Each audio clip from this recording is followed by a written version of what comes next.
सबको बड़ी इंतजार थी कि प्रपोजल आई है उसके ऊपर क्या किया है। दोनों फोरमों की अब चर्चा होने के बाद ये फैसला लिया गया है जो सरकार ने प्रपोजल दिया है उस प्रपोजल की अगर उसे नाप तोल किया जाए तो उसमें कुछ नजर नहीं आ रहा।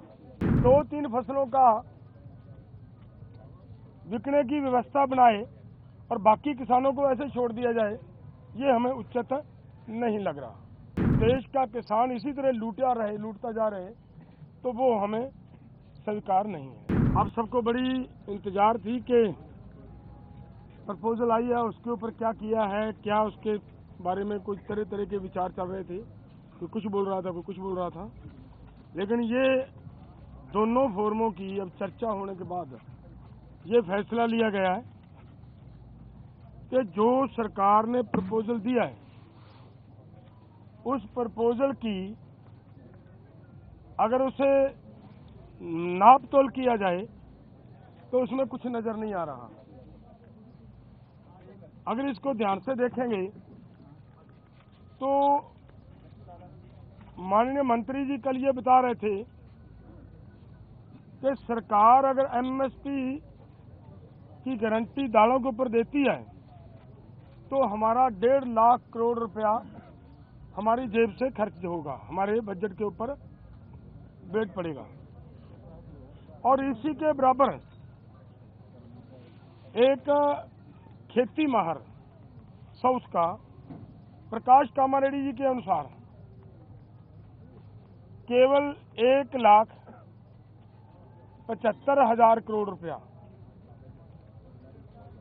अगर सभी फसलों के ऊपर एमएसपी दी जाती है तो 1,75,000 करोड़ रुपए के अंदर वो काम चल सकता है। तो फिर अगर सरकार इतने पैसा लगा भी रही है तो ये 2-3 फसलों का बिकने की व्यवस्था बनाए और बाकी किसानों को ऐसे छोड़ दिया जाए, ये हमें उचित नहीं लग रहा। दूसरी बात मैं और एक कहना चाहता हूं, देखिए हमारी गवर्नमेंट बाहर से 1,75,000 करोड़ रुपए का पाम ऑयल मंगवाती है और वो सभी लोगों के लिए, मनुष्यता के लिए, इंसानियत के लिए बीमारी का कारण भी बन रहा है, फिर भी उसे मंगवाया जा रहा है। अगर यही पैसा 1,75,00,000 रुपया देश के किसानों को तेल बीज फसलें उगाने के लिए और उनके ऊपर एमएसपी की घोषणा करे सरकार और उसके ऊपर खरीदी की गारंटी बनाए सरकार, तो 1,75,000 करोड़ से उधर के पैसे इधर आ सकते हैं। तो मुझे कहीं पे भी ये नजर नहीं आ रहा कि सरकार के ऊपर कहीं से किसी तरह का बोझ पड़ रहा हो। अगली बात मैं ये कहना चाहता हूं कि जो मैंने कहा कि इसे अगर ध्यान से देखेंगे, स्टडी करेंगे तो इसमें कुछ नजर नहीं आ रहा। उन्होंने ये कहा कि उन लोगों को, उन किसानों को हम दालों के ऊपर और क्रॉप्स के ऊपर जो हमने 6 क्रॉप्स लिए हैं 5 उनके ऊपर हम खरीदी की गारंटी करेंगे जो डाइवर्सिफिकेशन कर दूसरी क्रॉप्स को छोड़ेंगे।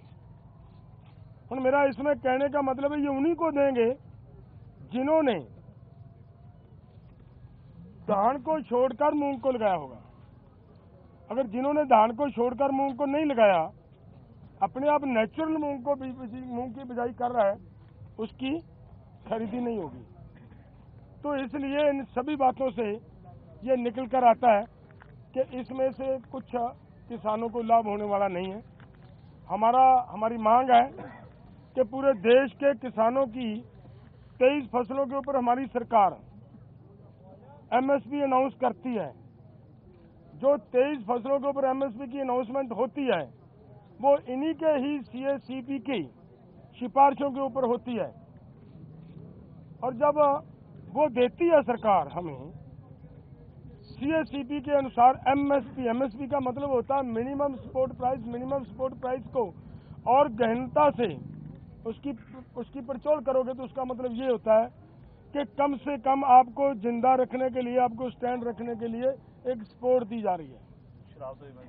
आपके लिए कोई भी उसमें इनकम देने वाली चीज कोई नहीं है उसमें, और वो भी देते हैं जब, और उसके ऊपर भी सारी फसलों की अगर हम ये मांगते हैं कि जितनी आप कम से कम भी दे रहे हो भाई, उतनी तो बिक जाए हमारी, उस रेट पे तो बिक जाए, और उसके लिए भी वो गारंटी का कानून ना दें, तो इसका मतलब देश का किसान इसी तरह लूटता जा रहे, तो वो हमें स्वीकार नहीं है। इसलिए इन सभी तथ्यों के हिसाब से हम दोनों फोरमों ने आज बैठकर चर्चा करने के बाद ये फैसला लिया है कि ये जो प्रपोजल आई है, ये प्रपोजल किसानों के पक्ष की नहीं है, किसानों के हित की नहीं है, और इसके अनुसार हम इस प्रपोजल को रद्द करते हैं।